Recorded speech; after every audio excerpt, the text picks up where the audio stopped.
So today we'll be talking about helmets, specifically the M26.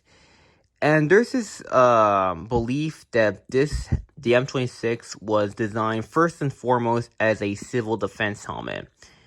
And for those you know, the M26 was introduced around 1926 to 27 as a simpler version of the M21 right over here. And the difference between these two helmets, this one has the crest and this type of thing that was retained for the Adrian helmet, while this one's pretty much a simple dome. And the reason why I find this idea that this helmet is reason why I find this helmet being a civil defense helmet being somewhat questionable is because a lot of these helmets were shipped to Finland, and the Swedes would not be giving Finns inferior helmets, and also the quality of the steel are very similar to each other. So I don't really believe that this is a civilian defense helmet. And lastly, the reason why I don't think this is a civilian defense helmet is because no one has provided any evidence that it is a civilian defense helmet. And those who did are usually collectors who don't really provide any sources other than what veterans say, which can be questionable. And even then, we don't even know where they get their sources from.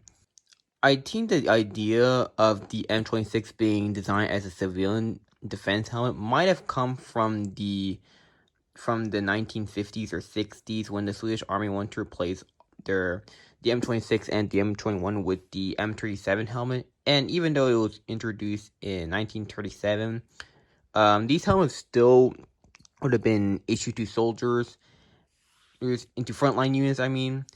Up until after World War II, when the Swedish government decided to pretty much standardize all their soldiers with M37 helmets.